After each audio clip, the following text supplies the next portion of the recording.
मेरे पति हमेशा से ही एक असभ्य और घमंडी किस्म के इंसान रहे हैं। मैंने अपनी बेटी और परिवार वालों की वजह से उन्हें कभी नहीं छोड़ा। हम दोनों को एक दूसरे से शादी करने के लिए मजबूर किया गया था।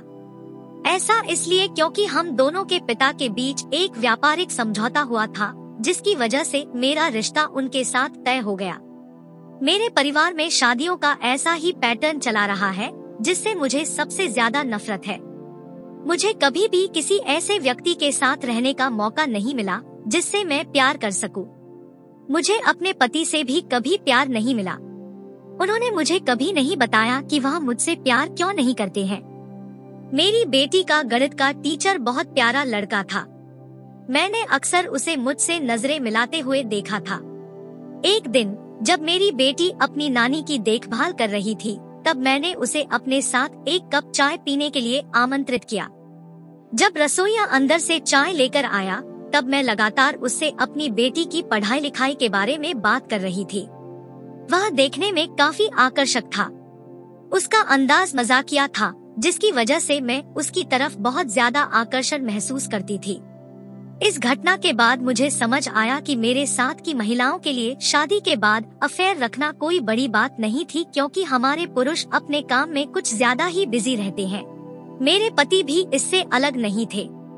इस तरह मेरा उसके साथ अफेयर शुरू हुआ।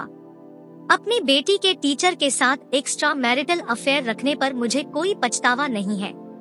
ऐसा इसलिए क्योंकि मुझे एक ऐसे व्यक्ति से प्यार और अटेंशन मिल रहा था जो जानता था कि एक महिला को खुश कैसे रखा जाता है।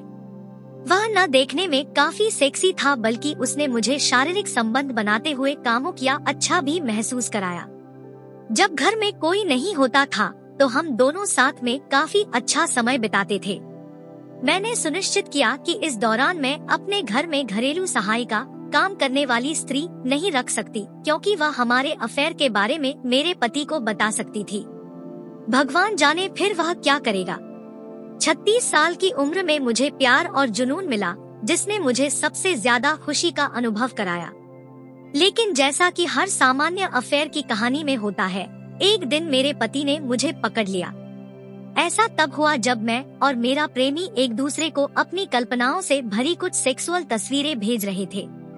इस दौरान मैंने अपने पति और बेटी की घर वापस आते हुए की आवाज सुनी।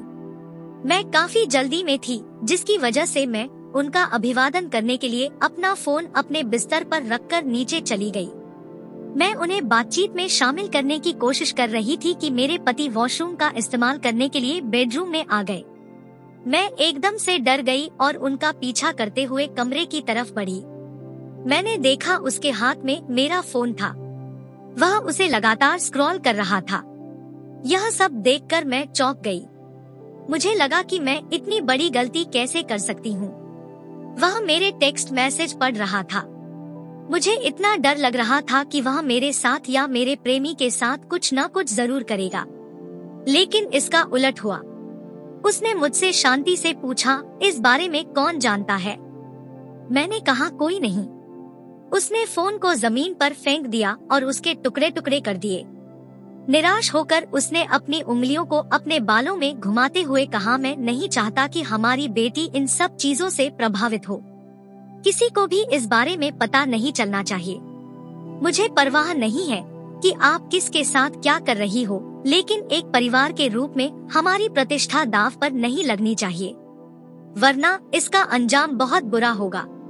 अपने पति की इन बातों को सुनकर मैं पूरी तरह से चुप रही, लेकिन इस दौरान मुझे इस बात का एहसास हुआ कि उसे मेरी बिल्कुल भी परवाह नहीं थी। हमारी शादी पूरी तरह फर्जी थी। अगर मेरे पति ने कभी मेरी परवाह की होती तो वह मुझसे कभी ऐसा नहीं कहता। वह मुझे डराता धमकाता, लेकिन ऐसा नहीं हुआ। मैं भी काफी खुश थी कि उसे मेरे अफेयर से कोई दिक्कत नहीं थी, बशर्ते मैं इसे बस छुपा कर रखूं। मुझे पता था कि मैं यह सब बहुत आराम से कर सकती हूँ।